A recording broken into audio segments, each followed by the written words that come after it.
print and electronic media,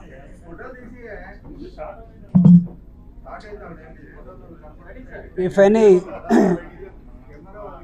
any social media. అందరికీ నమస్కారం. మీ అందరికీ తెలుసు, ప్లీజ్ మెయింటైన్ సైలెన్స్ ప్లీజ్. మీ అందరికీ తెలుసు ఈ ప్రెస్ మీట్ యొక్క ప్రధానమైనటువంటి ఉద్దేశం. చరిత్ర చదివినటువంటి వాళ్ళు చరిత్ర పుటల్లో గొప్ప వ్యక్తుల పేజీలు తీసేయాలనుకుని వాళ్ళ పేజీలనే నాశనం చేసుకున్నటువంటి చరిత్రలు కూడా కొన్ని చూసాం. వైఎస్ఆర్ కాంగ్రెస్ పార్టీ ఆవిర్భావానికన్నా ముందు వైఎస్ జగన్మోహన్ రెడ్డి గారితో పాటు చేయని నేరానికి నమ్ముకున్న కుటుంబానికి, మన మధ్యలో లేనటువంటి దివంగత మహానాయకులు రాజశేఖర రెడ్డి గారి కుటుంబానికి ప్రత్యేకంగా తోడుగా ఒక కుడి భుజంగా ఈ రాష్ట్రంలో ఉన్న వ్యక్తి ఎవరంటే సామాన్యుడి దగ్గర నుంచి మేధావుల దాకా చెప్పుకునే పేరే విజయసాయిరెడ్డి గారు. పెద్దలు, గౌరవనీయులు, గురువర్యులు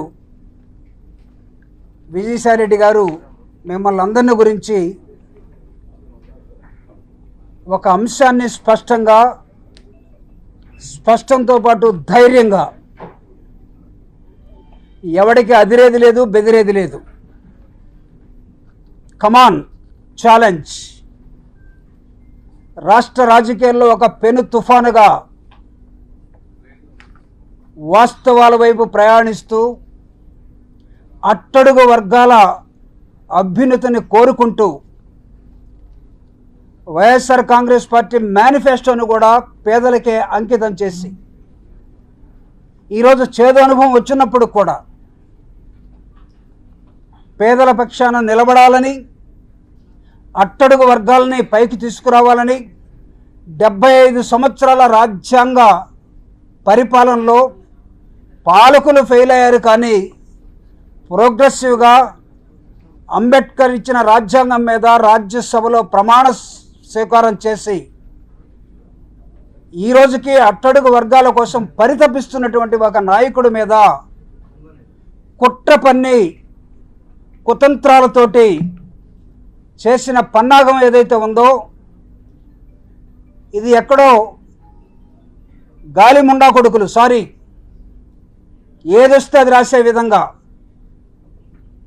వార్త కోసం వార్తను సృష్టించే విధంగా చేసిన విధానాన్ని ఒక ట్రైబల్ మహిళ అట్టడుగు వర్గాల నుంచి తరతరాలుగా తొక్కబడినటువంటి సమాజం నుంచి మొక్కలాగా భూమిని చీల్చుకొని ఎదిగి ఒక చిన్న ఉద్యోగం బ్యాక్లాగ్ వేకెన్సీస్ ద్వారా సంపాదించుకుంటే ఉద్యోగరీత్యా అవసరమైతే ఏమైనా ఆ ఉద్యోగంలో వస్తున్నటువంటి అడ్డంకుల్ని తొలగించుకోవటం కోసం ఒక నాయకుడిగా, ఈ ప్రాంత ఇన్ఛార్జిగా ఉన్నటువంటి, అప్పుడు ఎంపీగా ఉన్నటువంటి విజయసాయిరెడ్డి గారిని చాలామంది కలిసి ఉండవచ్చు.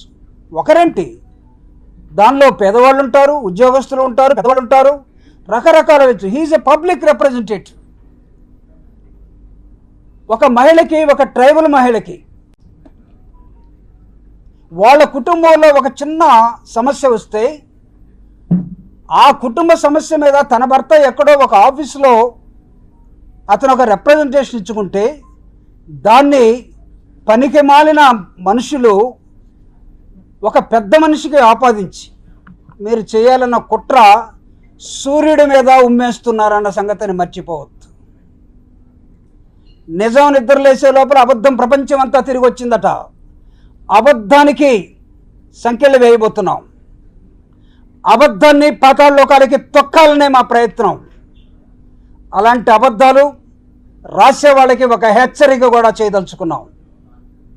ఆ హెచ్చరికని, జరిగినటువంటి ఘటనని మనస్తాపం చెందినటువంటి ఒక పెద్ద మనిషి, నీతి నిజాయితీగా ప్రజల మధ్యనే నిరంతరం ఉండేటటువంటి ఒక నాయకుడు, అనేక మంది సమస్యల్ని తీర్చినటువంటి ఒక వ్యక్తిగా, పార్లమెంట్లో అనర్గళంగా ఉపన్యాసాల్ని ఇచ్చినటువంటి ఒక నాయకుడుగా, అవసరమైతే వీళ్ళని ఎక్కడికి ఏడ్చాలో అక్కడి దాకా ఈడ్చి తాట తీసే సమాధానాన్ని పెద్దలు విజయసాయిరెడ్డి గారు మీకు ఇవ్వబోతా ఉన్నాడు.